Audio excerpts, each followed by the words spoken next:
Okay. Hi, everybody. Welcome, welcome. My name is Dr. Lauren Snedeker. I'm on faculty here at the School of Social Work at Rutgers, and I am also the coordinator for the Aging and Health Certificate at the School of Social Work. I'm so pleased to see all of you joining for a wonderful conversation on dual diagnosis with developmentally disabled client communities. Our wonderful social worker, licensed clinical social worker, Samantha Crail, from Bancroft Neuro Health will be presenting this content. And Samantha, go right ahead. Take it away. Thank you all. Thank you, Lauren. Oh my gosh, I just want to start off by saying thank you so much to everyone for joining today. I hope this is a really great conversation, and my goal is today to just provide knowledge on this subject. It's a field that's not very known and publicized. It's a field that is still being studied, and a lot of research is being developed in this area. So I love that we have soon-to-be graduates on this call, and hopefully this can spark some interest. I have a slide where I go a little bit more into myself and my history as a social worker since graduating in 2017. But I do want, if we can briefly go around and do some introductions of who's on the call, and then if you want to just briefly talk about what your internship is, or if you're in the field working, what you're doing and what population you're working with. And Samantha, maybe you want to stop your screen share so that we can all see each other. That might be helpful. Perfect.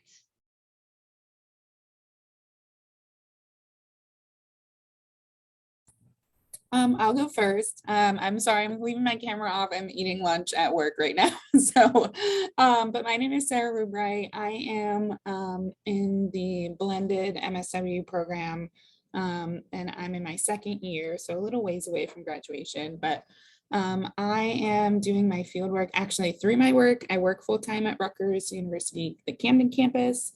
And I work in the EOF program, and through our program, we have sort of like a sub-program called My Sister's Keeper that we've been doing for a couple of years now.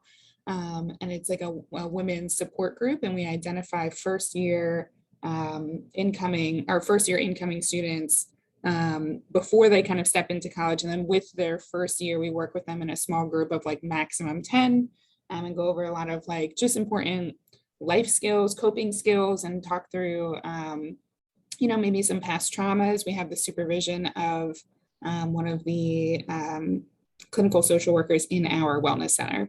And so it's been a program that started by one of our other counselors and has really developed into something pretty awesome and special. So that's what I'm up to. Amazing. Thank you, Sarah. So I'll go next. My name is, I go by Katie. I am in the advanced standing Masters of Social Work. I am in the aging program. I am interning at Jewish Children and Family Service in Cherry Hill. So I work with the aging population. It's kind of where my passion lies. And I graduate in May. I can't wait. Early congratulations to you. I just want to share from the chat, Samantha said that she's currently at her internship, but she is a traditional MSW student interning at a subacute rehab and long-term care facility with a focus on discharge planning and subacute work, graduating in May and looking forward to working in the medical field post-grad. Same here. Oh, sorry. I can go next. My name is Leah Albaron, and I'm a first-year student in the traditional MSW program. I am currently interning at the Office of Disability Services at Rutgers. So I was interested in being part of this meeting just because I do work with a number of disabled clients and developmental disability. I'm interested in learning more and working in the disability realm. So that's why I attended today, and I'm looking forward to learning more. So happy you could join for this discussion. Thank you. Thank you. Samantha, do you mind if I go really quickly? This is Courtney. Sure. Hi, everyone. My name is Courtney Medley. I'm with the ARC of New Jersey's Criminal Justice Advocacy Program. I typically get involved with individuals who have IDBD when they have legal issues. not necessarily civil, but criminal matters mostly. So your assaults, some robberies, things like that. So it's been interesting in my 6 years here. And I'm joining because there's always, education is always needed in this field. It's ever changing, in my opinion. And however I can continue to help our clients, I'd like to do so. I think you're going to have some good input today as well. Thank you. And then just very quickly, Lisa said in the chat, she is at her internship, so she can't unmute, but she's entering the certificate program as a traditional student, interns at a community college, and is awaiting assignment for next year. I can go. Can you all hear me? Yes. Okay, I'm actually a freshman here at Rutgers, and I'm here to speak for a class because I will major in health administration. But so I don't think I'll have a lot of input, but I'm just here to learn a lot. So we'll see. Good to have you. Thank you for joining. I believe that was everyone, correct? Oh.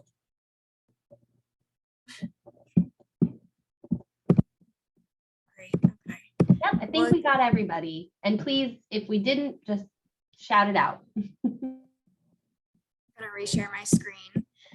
Everyone can see that okay?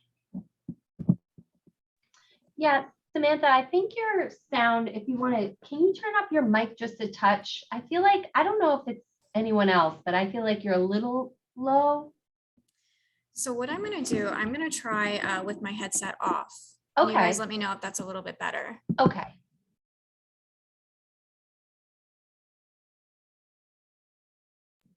How's this? To me, that's a little clearer. I don't know if the rest, if anyone else, yeah, it's a little clearer. Yeah, okay. All right. So guys, thank you again for joining. Today, we will be having an open conversation on dual diagnosis with developmental disabilities in the client communities. My name again is Samantha. And before we get started, I just briefly want to go over some housekeeping rules. Really not many rules to discuss. I just want everyone, if you could please just have yourselves on mute when you are not speaking.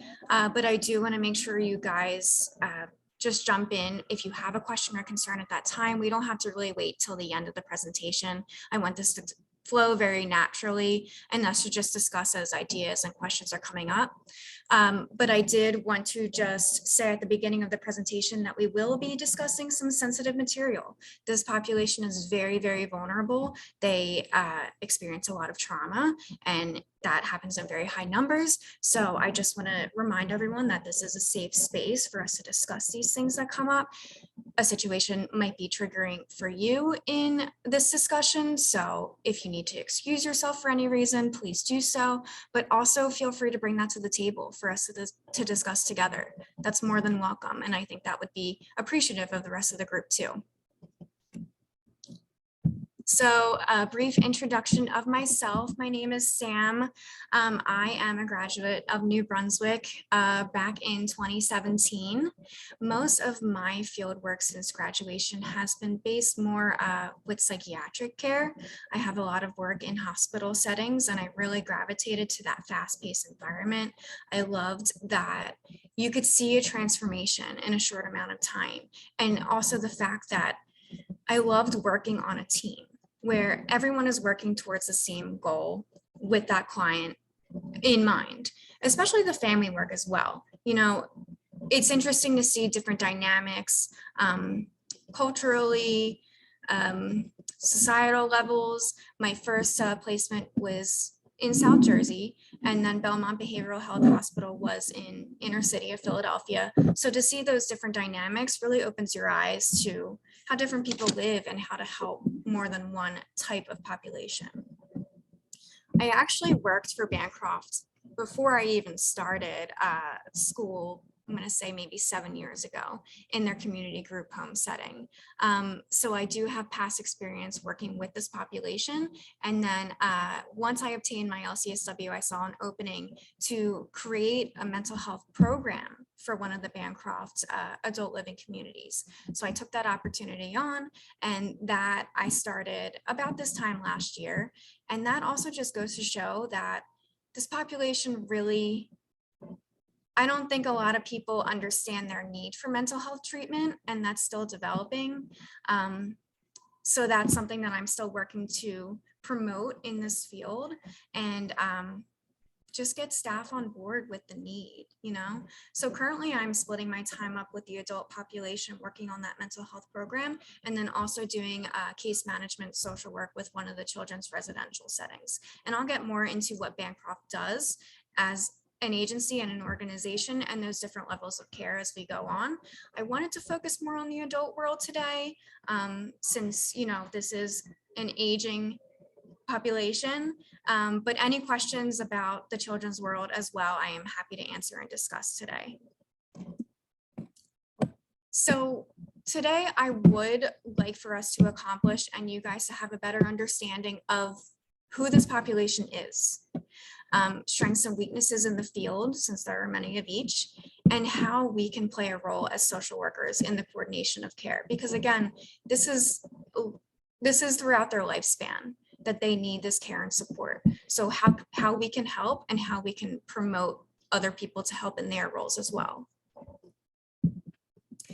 So again, before we get any further, I want to just discuss what we're even talking about today, because typically when we hear the term dual diagnosis, I think a lot of our minds go to mental health and substance use. So this is kind of like the secondary dual diagnosis term. So IDD refers to intellectual and developmental disabilities. Multiple studies show that someone with a developmental disability is at a significantly higher rate of developing a mental health disorder, and that would consider them as having a dual diagnosis. What we see here at Bancroft typically in the children's population is more so a diagnosis of autism when we're talking about a developmental disability. And autism is kind of a new phenomenon in our world in itself. It really just became popular and discovered back in the 2000s. And now studies show, I think the most recent study was 2020, 1 in 44 children born have a diagnosis of autism that they're diagnosed with at some point in their early years of life. In the adult world of Bancroft, we see more diagnoses related to mild to moderate intellectual disability, which will be any delay such as speech, learning deficits, something that impacts their ability to function at a more neurotypical level. That in combination with mental health disorders is very prominent in the adult population that we serve here at Bancroft. Typical diagnoses in this population are depression, bipolar, schizophrenia, and PTSD, which is post-traumatic stress disorder. So who exactly are we talking about in our society? What are we looking at here? 15% of the world's population has some form of a disability. And there was a study also that showed 6.2 million people have an intellectual disability. 1 in 7 people globally have a mental health disorder. And to go into how people accommodate or encompass a mental health disorder is typically through genetics, but it can also come through from a traumatic experience, and then stress and other life experiences. So we are all susceptible in some form to acquiring a mental health diagnosis, but not so much an intellectual disability, as that's something typically that we're born with. And again, that lasts throughout our lifetime. Before we go too much further into details though, I would like to see you guys, I know we already mentioned in the introduction, some of you guys do work in this field, but what experiences have you had with this population? What's what's something you've heard stigma wise regarding them, any experiences you've had personally that you would want to share so that we can all just become familiar with background stories.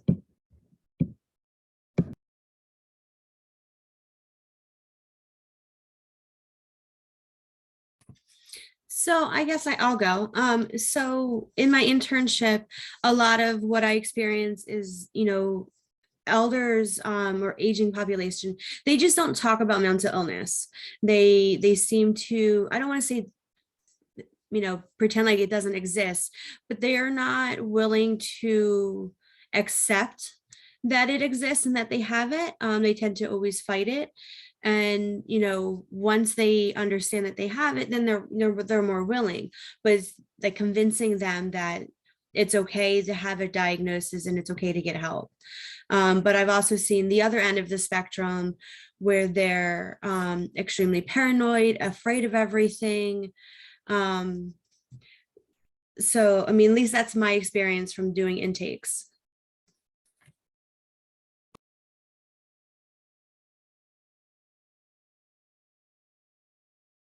Thank you, Kathleen. I'd say I've had similar experiences. When I worked at my first psychiatric hospital setting, it was on a geriatric unit. And a lot of those folks, even in their later years, were experiencing their first psychotic break, or they were attempting suicide at the age of 60. And even that, they were resistant to education. They were resistant to getting the help they needed because of the stigma related to it. Anyone else have anything they want to share before we move on? I think Leah wrote in the chat that in their internship, non-traditional students who tend to be older tend to be uncomfortable identifying as having a disability. Excuse me. Oftentimes they didn't have access to resources in their earlier education experiences. Therefore, the world of disability service is unfamiliar and sometimes intimidating. I think that's a great point. I think sometimes it can be really maybe a relief to have diagnosis and services, but I think it really can vary with the person and sort of where they are in their life and development.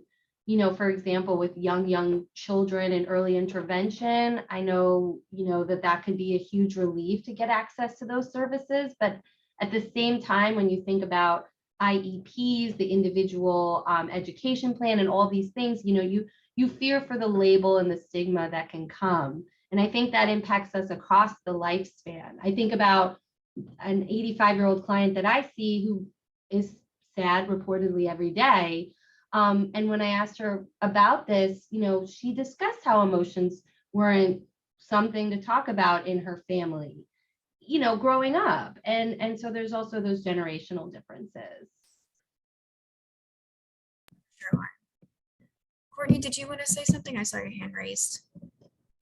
Yes, I had two things. I was trying to write the thoughts down before I forgot them. So I'll try to be quick.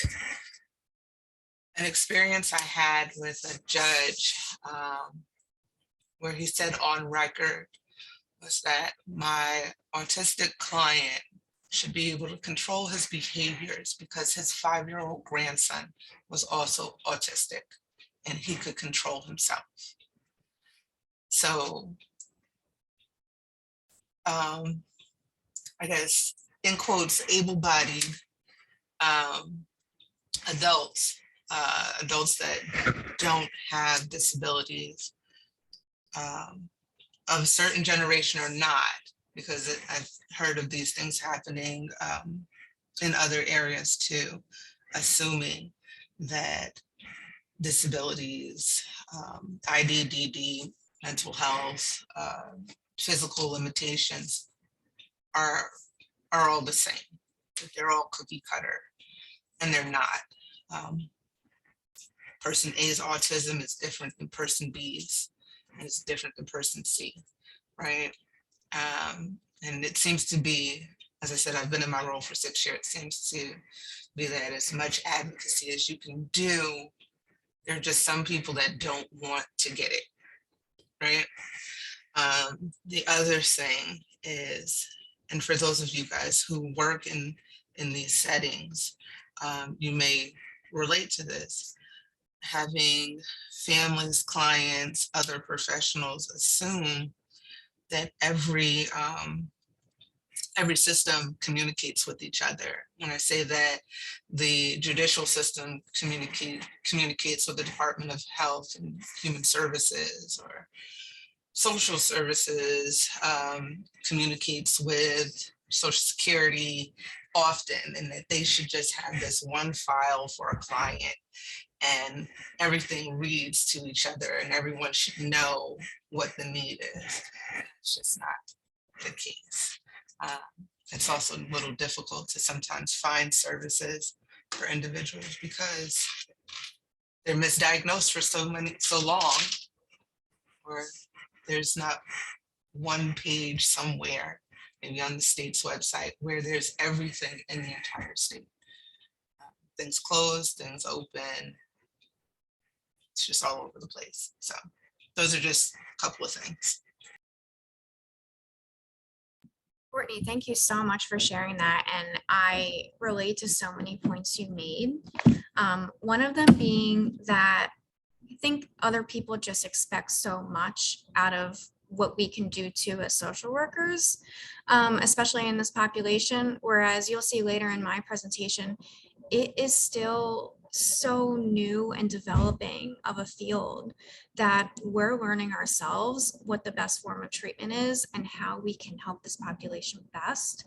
But one of the challenges that I've been seeing in my role in trying to develop this program is getting others to believe it's a necessity of their care. Whereas mental health is not always something that's put at the forefront of treatment. And I've had this opportunity that I've been very fortunate to have is to show and prove that this is something that we need to discuss more in society, especially in this population.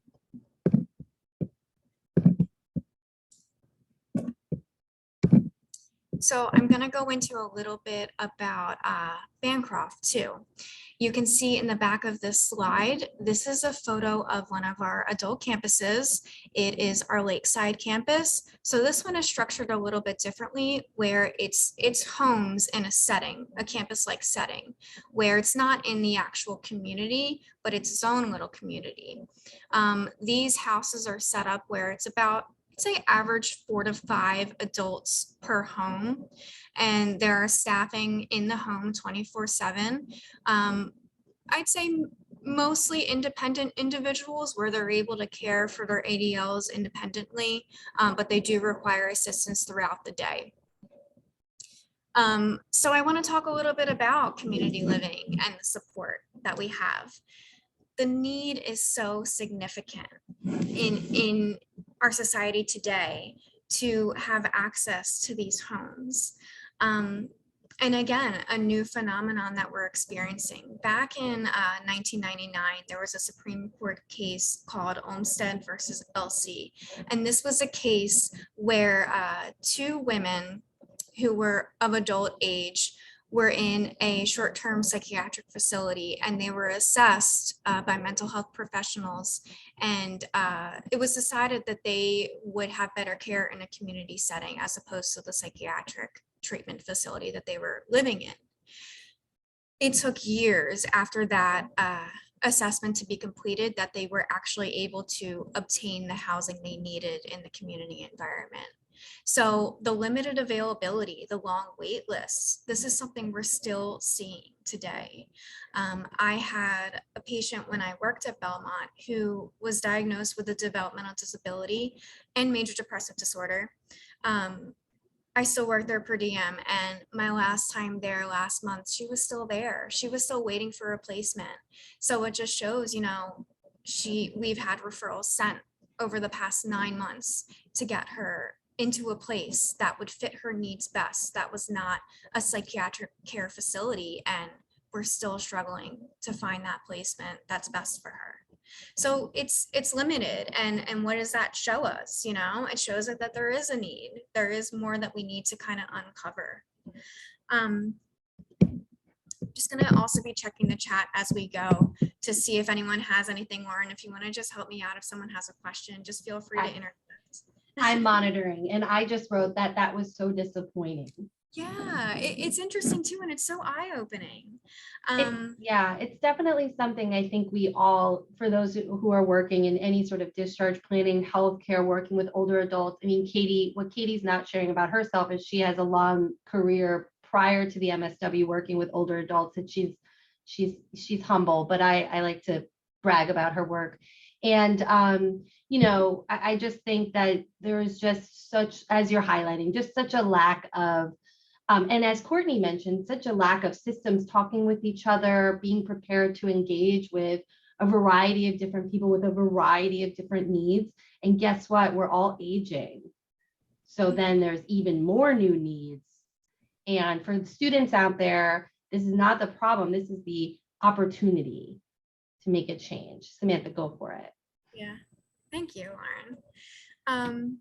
I wanted to point out another case too, just to show the difficulties that we're facing in our world with placement. Since helping out over here at the children's program, we have kids ages 12 to 21 that are coming to us from all over the world for placement because these facilities are so limited and the wait lists are so lengthy, that I actually acquired a 13-year-old boy from Washington. So his family is out in Seattle, and they couldn't find anything out in their area or on the West Coast that fit his specific needs and would give him the treatment that he needed, which was related to his bipolar disorder diagnosis and his moderate intellectual disability. So thankfully, they came across us and we seem to be serving him with what he needs, but we'll go more into, how that affects the family and the clients as a whole. But that just, I think, can paint a very good picture of the struggle that we face in the society related to this area. So going a little bit more into the adult placement options we have within Bancroft, this gives a little bit of a description of a few different kinds. We have supported apartments, which are for the higher functioning side, where they can basically do all their daily living skills on an independent basis. And then we do have staff that come in and check periodically. I'd say about every 3 to 4 hours. They help with medication administration and just, if they need a ride to an appointment, they're available as needed. Then we have supervised apartments, where there is staff within the home 24/7 to assist with common needs. In all of these environments, there's typically roommates, I'd say 2 to 4 on average. So there's about 4 to 5 within a living environment in total. Typically what you see with Bancroft is the community group homes. And again, that was the picture from the last slide, which is that type of community group home environment. Now, staff are always on these sites. Families can come and visit as they desire. All their needs are met within this form of placement. Does anyone have any questions regards to that?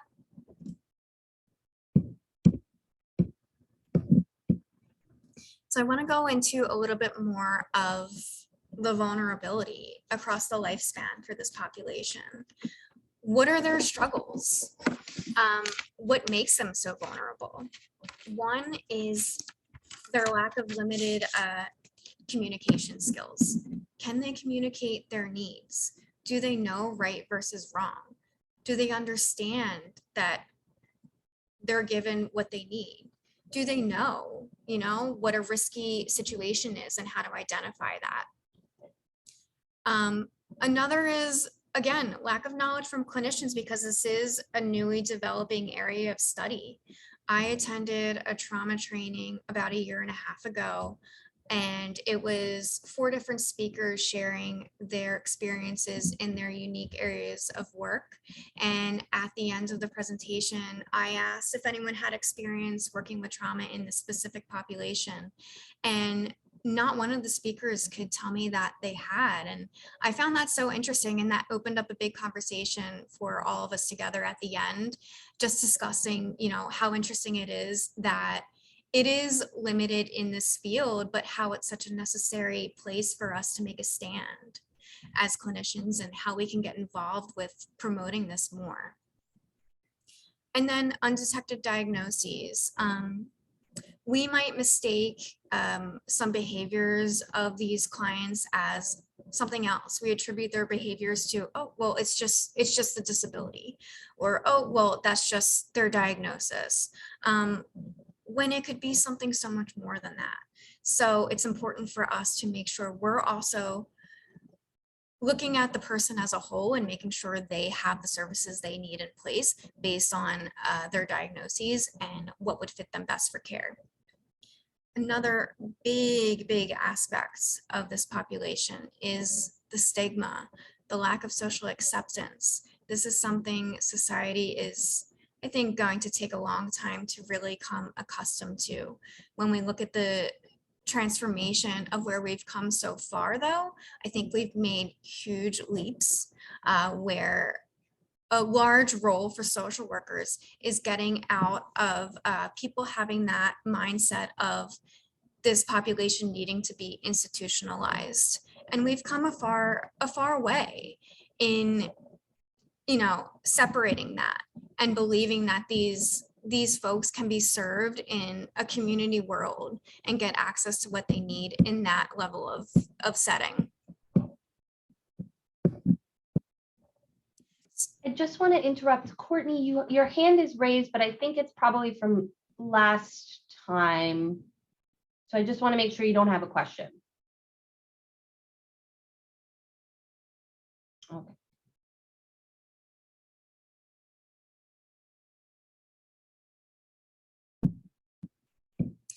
So I did just want to go into this population and trauma. They are extremely susceptible to trauma.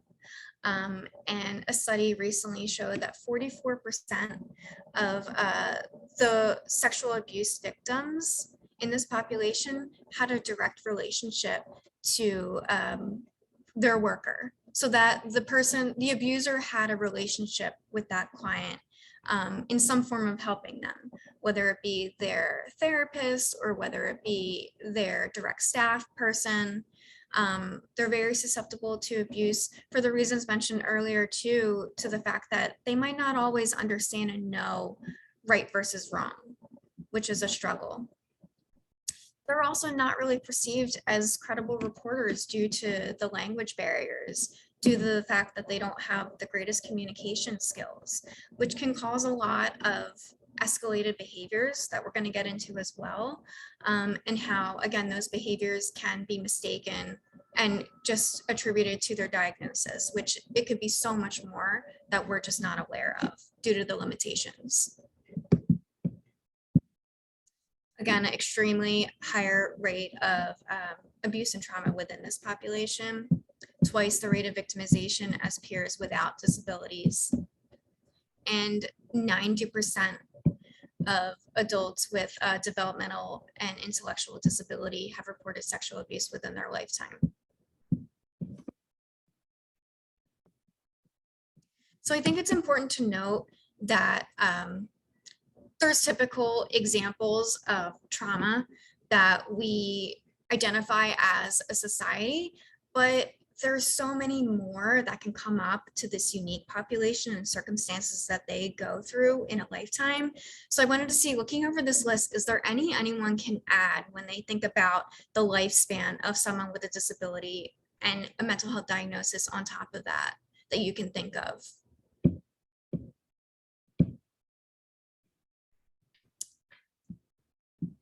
Lauren, do you want to go ahead?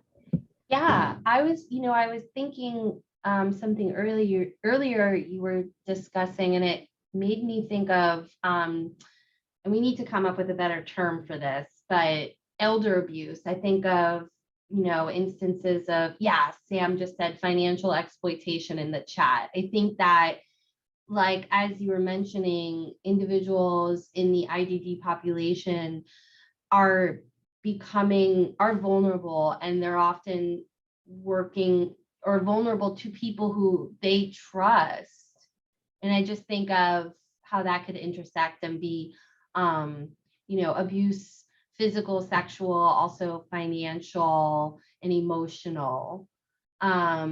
Yeah, and Katie's adding financial abuse is huge, even from a spouse. Yeah, I mean, oftentimes when we say elder abuse, it is coming from folks that we know, not always, but it does happen.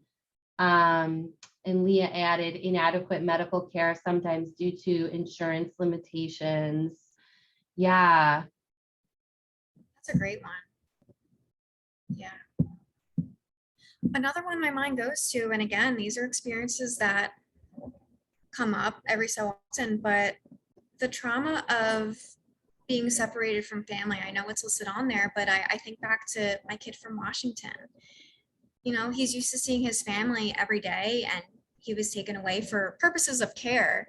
But, you know, I think that could be glossed over and forgotten about sometimes. And it's just important to always keep that in the back of our head as someone that works with that person directly, what they must be going through when they think about their family. And, you know, they might have a structured schedule of when they can call their family. And it's just such a different environment that they have to get accustomed and used to.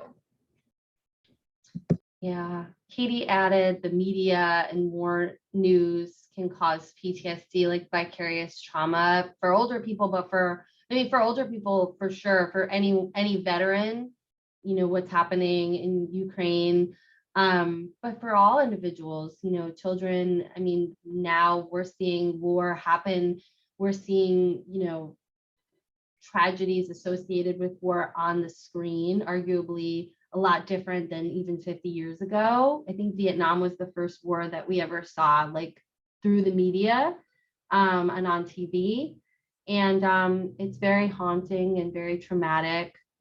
And I was thinking about even individuals, as you were talking, Samantha, presenter Sam, about kids separated into adulthood. I worked with a client actually in a long-term care center who was a child from Willowbrook, which was an institution, state hospital for individuals, for children living with IDD and what have you. And it was very, you know, completely run like abusively, terrible.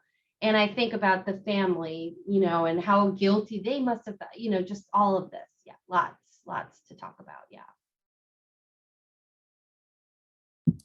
I just want to double check. I got a notification that Courtney had her hand raised. I don't know if that's a new hand or the old previous one. That's the old one. I don't know how to take it down. I apologize. That's okay. I felt it best to point out typical reactions to trauma and then reactions we see specific to this population. So again, the list of reactions can be extensive because they're different for everyone. These are ones that are more common, but you know, we see a high fight or flight response. We see difficulty concentrating. We see a lot of different areas when you're constantly feeling on guard because of something you've experienced. Throw in, you know, the disability aspect of it, and we're hit with a lot more behavioral changes. You can see new disruptive behaviors, which again, we're not always instantly saying, well, that's probably a trauma reaction. We might just say, well, that's their disability. So I think it's important that we look further into it and make sure we're differentiating where these behaviors are coming from. I've experienced a few different clients over the years that had a strong fear of showering. For whatever reason that may be, they may have had a history of being assaulted in a bathroom. They may, again, with their disability diagnosis, they might not like the sensory input from the water. So there could be so many different aspects to this that is really hard to uncover because we have added in that challenge of the communication skills, not always knowing their history, you know, and again, they might not be the best reporters of what they've experienced. So it's kind of left to us to figure out the best form of treatment when we start being hit with these different behaviors and where they might be coming from. One aspect of this population I really wanted to go into, and this is something that is affected throughout the lifespan, is the need for choice, the need for rights. And I think this is expanding as time is going on, but I want you guys to think for a minute about your day to day. And before lunchtime today, so, you know, we started this call at 12 o'clock. How many choices did you guys make since waking up this morning? And what were they? I made a choice that I wanted to drink coffee on my way to work, and I finished it before I got out of my car. I made a choice whether or not I wanted to make a phone call when I got in this morning. What are some choices you guys have made? Throw me some examples, because I know there's a bunch that we tend to just kind of overlook too.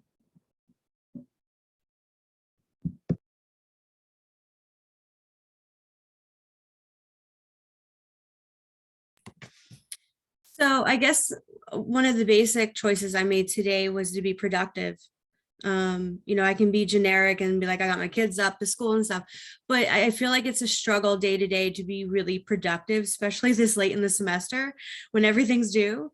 But being productive today was my choice today. Having the privilege to attend this meeting and even learn about these things, that was a choice. Yeah. So true. And I think we tend to overlook the limitations this population has and the ability to make those choices sometimes. You know, if they're living in a structured residential setting, they probably have a schedule of when they need to wake up, of the day program they have to go to, of who they live with, and what time they should go to bed. Their meals are already planned out of what they're going to eat. But I did want to show this picture because I think this is a great example of helping clients reach self-determination and making choices and engaging in things that they want to do. So this is a picture of some Bancroft residents. You can find all of these pictures too on our website, but they're out in the community, they're working, they have a job, and they're making an income. And this is a choice they made to get out into the workforce and have this schedule and do these activities for themselves. So I think it's so important that we're able to give them these choices to make these life impacts.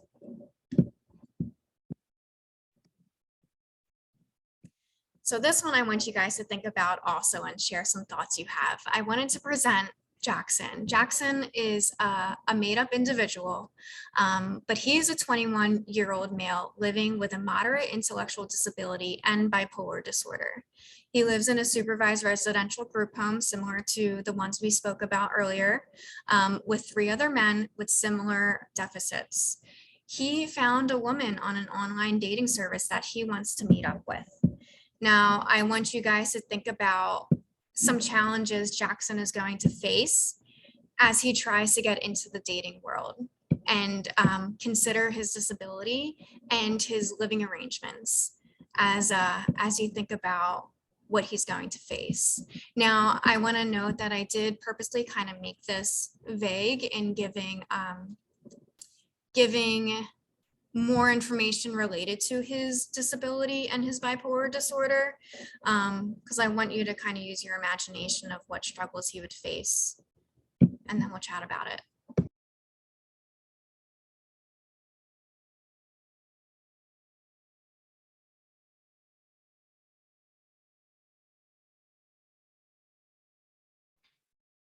I think Lisa just added disclosure. Disclosure to the person. Lisa, did you mean? Yes.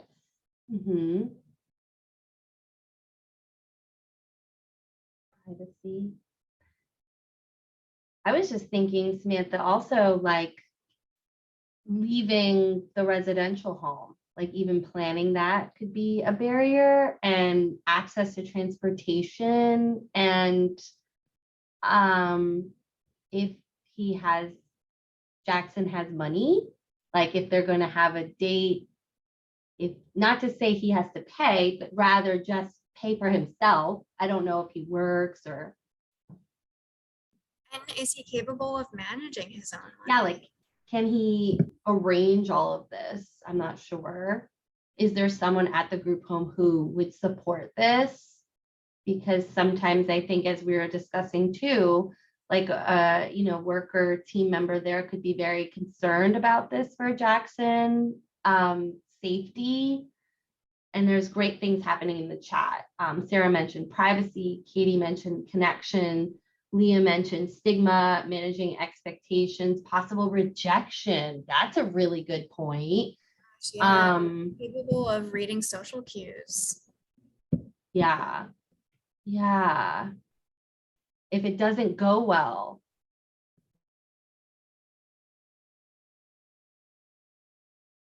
What about, can he read and write? How is he accessing this website? How does he know that it's legitimate? How much, I think it's important to consider how much staff is playing a role in assisting Jackson with whatever his deficits are. Someone needs to be that person to give him that advice and make sure that he's safe at the end of the day. Lauren, I think you pointed out some really great points though, with the transportation aspect and just the whole arrangement in general. And where is this girl living? Does she have a disability? How is she getting there? Do the staff need to coordinate together from different settings? So that in itself, making it happen is a lot to go into. Kathleen, I saw you were about to make a comment. I'm sorry. No, you're fine. I was very sad, and I almost don't even want to say it, but like at this age, there's a lot of catfishing that goes on. So are we even sure that this is a female and the age appropriate? Like there's just so much, like I hate going negative like that, but at this age, like that's when that happens.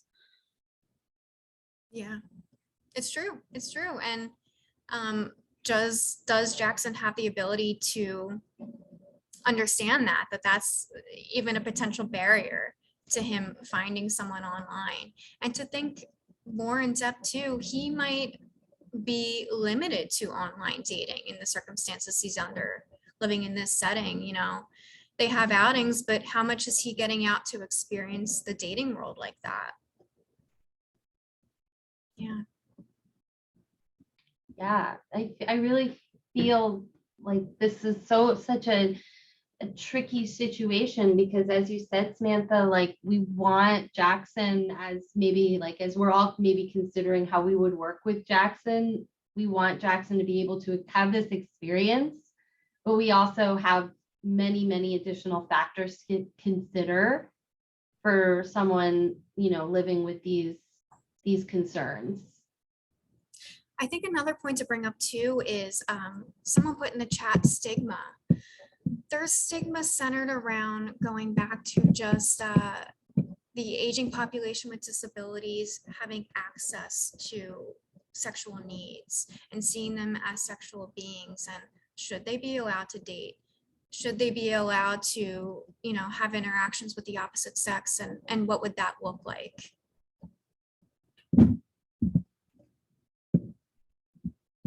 Anything anyone else want to add?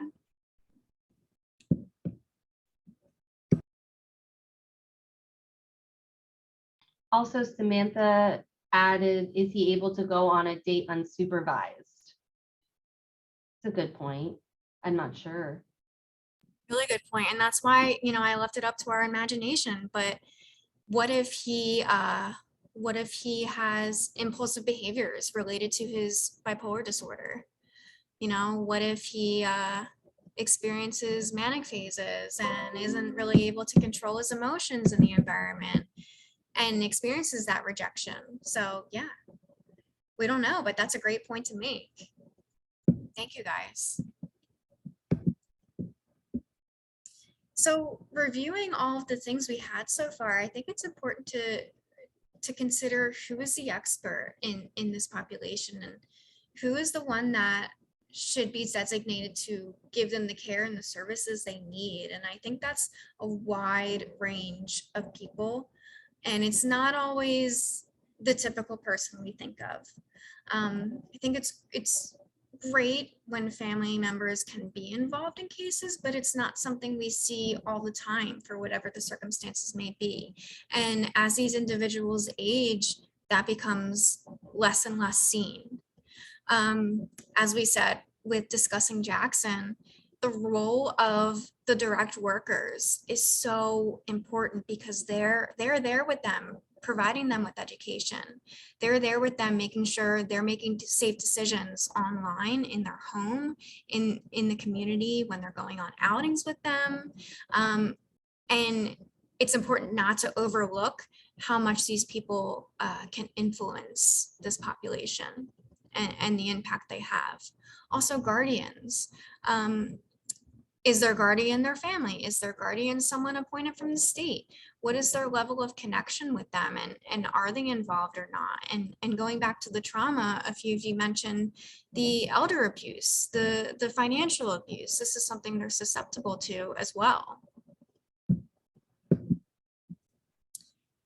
And what is our role, though, as social workers? I think, I feel very special that I'm able to talk to you guys during this presentation about our role, being that we have so many new emerging social workers coming into the field, and just kind of opening up our eyes more to the possibilities that we have to work with this population specifically, and how we can play in giving them self-determination and helping them reach that level of self-actualization and their full potential of growth and benefits.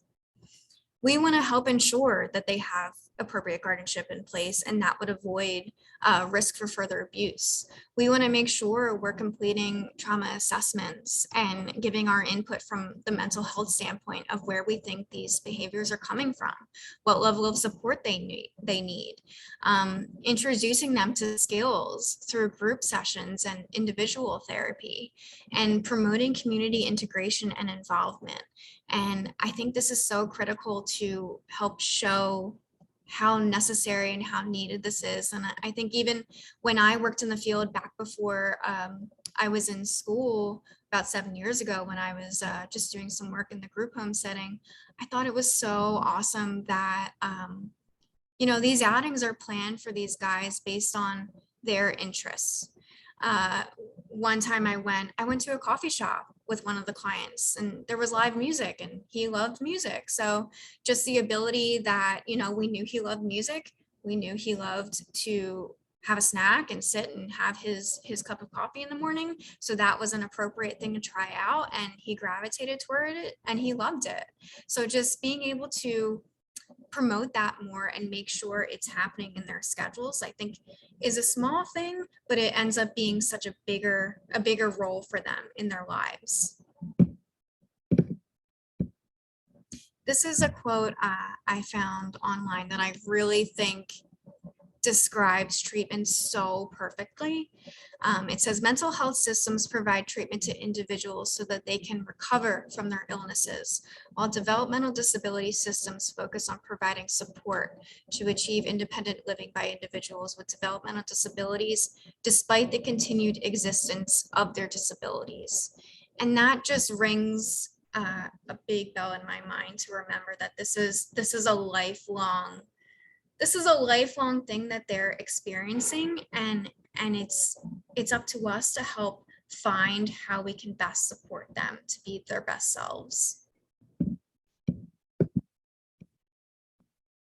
Again, just going back, working towards self-determination for them, overcoming institutionalization. So that in itself is a change in society, and helping them realize that we're moving away from that level of care and working towards community integration, and having them involved with extracurricular activities with the common people in home goods, working out at the stores, and going to the local coffee shop, and minimizing that stigma that we're seeing. Social and vocational development too, I think, can look like so much more than it actually is. That could be as simple as assisting them with learning how to brush their teeth, or developing skills to tie their shoes. Social development being how to give an appropriate greeting. What do boundaries look like? What is personal space, and how does that relate to others? So again, I think there's just so many aspects that we can build on in our role and help teach. So Bancroft specifically, and in the picture, you can see a photo of staff helping to teach someone how to cook. That's one of the skills that we really try to promote. Again, going back to social vocational activities, we want to make sure they're getting their outings and they're specified to the individuals and what they like and their interests. We're working as a team. So here, where I am stationed now in the children's residential program, I'm on a team with an occupational therapist, a speech therapist, psychologist, psychiatrist, behavior analyst, a teacher. There's so many disciplines that are all involved and contributing their different mindsets and theories and thoughts to what would be best. In my role over here, I'm completing trauma assessments when they're admitted and providing education to staff about what trauma is, what those unique characteristics are in the slides we discussed previously. Quick behavior changes. Are they fearful of certain environments in the living quarters, and why that might be and how we can be sensitive to that. Again, staff trainings in all areas, backgrounds. What is their culture? How is that going to impact who they are and how they're treating others? Job coaching. Job coaching is performed with the guys that you saw were working at Home Goods, and promoting choice. What we go back to is how many choices we have in a day and how important that is to realize and think about. And that's it, guys. I know that was a lot of information, so I wanted to make sure we left time, and we do have some time for a discussion and a chat about what was discussed, what your thoughts are, if you feel like you've learned anything new, or if there's things you already knew that we were discussing and had a comment about.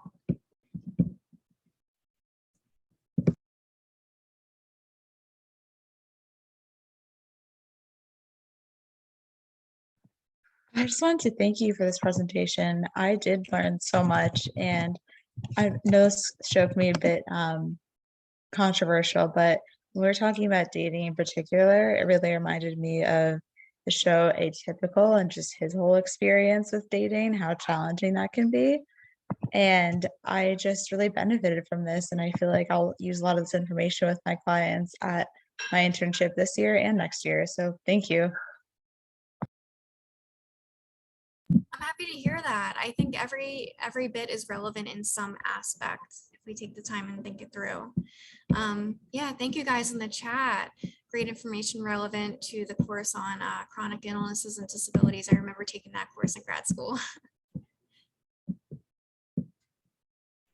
And Courtney said she wanted to add something she wrote down. We have to meet people where they are. Yes, our desire for their life or the family guardian's desire may not be their own. It may not be realistic at that time either. That does not mean that it can't be a goal, but they might fall short nine times before they make moves towards that goal. Practice patience, give grace, and get to know the consumers you work with. Yeah, so true. Especially when their background is different from yours. The consumer is not just what is written on paper. Thank you so much. That is so true, Courtney. I appreciate that. Yeah. I wanted to add something too. I was just thinking, Samantha, thank you so much. This was such a wonderful presentation, and we look forward to keeping in touch, having you come back and reach more folks with this really important advocacy and clinical work that you're doing. You're really balancing, both macro sort of influence in terms of advocating for this population to receive mental health as a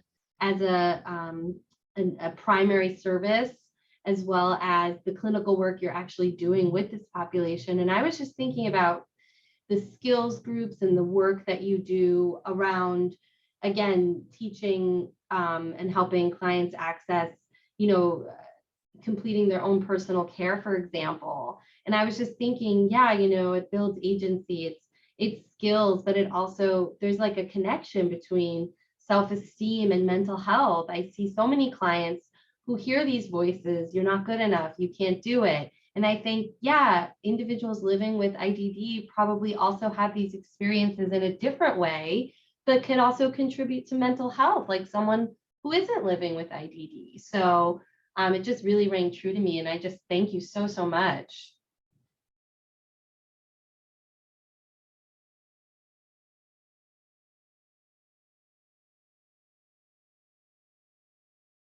I wonder if anyone has anything else to add or ask Samantha about their work or potential clients or anything else.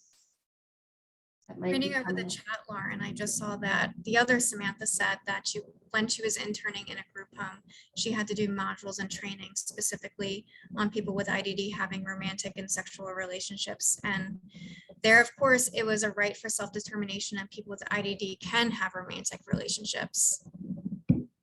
Yeah, so true. But something I'm going to stop sharing too.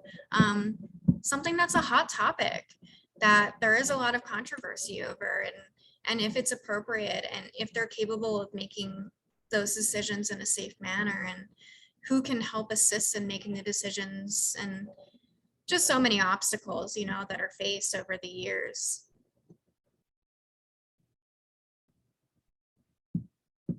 Yeah. I just wanted to say thank you, but I do have to go. It's after 1 o'clock. So thank you. Thank you, Kathleen. I appreciate it. Thank you for joining. Yeah. Yep, we have a few more minutes. If anyone else, any questions or anything else they want to bring up into the space.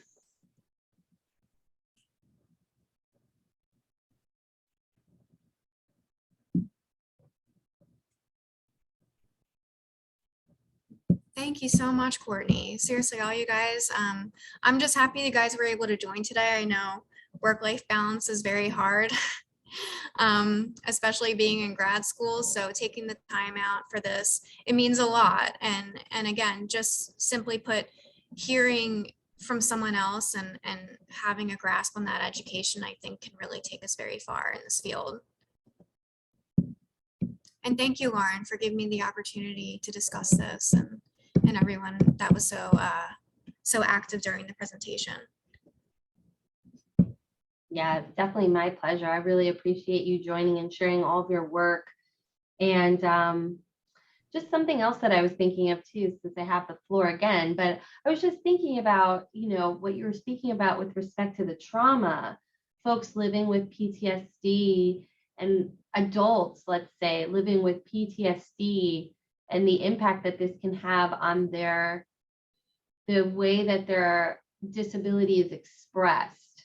I was just thinking that there's probably individuals who may have more expression of their IDD related behaviors or challenges as a result of the trauma. Like, is that making sense? So I was just thinking of that particular scenario.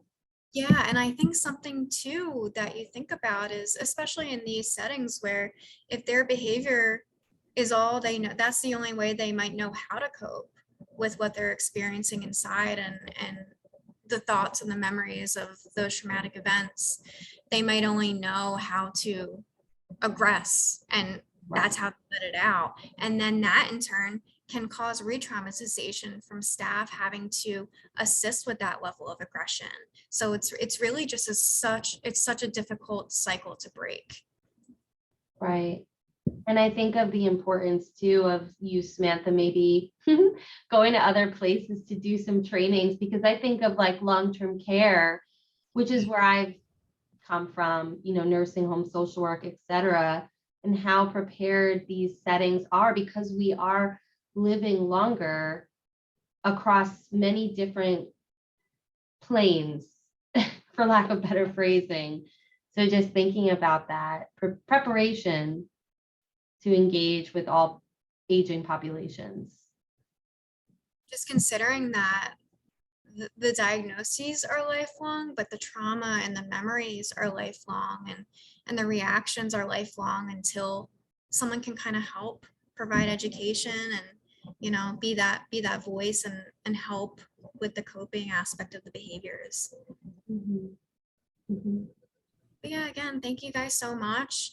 If there's anything additional that comes up, Lauren has my information, my email, my phone number. So I'm always happy to answer questions and share what I know. Yeah, thank you so much, Samantha. And this is recorded, so we will be sharing this through the School of Social Work's YouTube channel. We'll also be sharing, Samantha graciously is allowing me to share her slides, so you'll have those through email. And again, thank you so much, Samantha, for this wonderful and educational presentation. We so appreciate you. And I am the coordinator for the Aging and Health Certificate. So if there are students who are interested and want to know more about what that certificate is at the School of Social Work, please email me. I'm going to drop my email in the chat again if you'd like to know more. This is our, I can't do two things at once, clearly. This is our last speaker series for the semester. So thank you again, Samantha, for finishing us off with a bang. And we will, though, I am hosting a few other events this semester that are virtual through collaboration with other schools here at Rutgers. And I'll be sending flyers for those opportunities as well. Free, virtual, really great speakers, content, and just great opportunities to learn more, grow more, and connect. So stay tuned for all of that. And yeah, thank you again. Stop our recording Guys, now. good luck with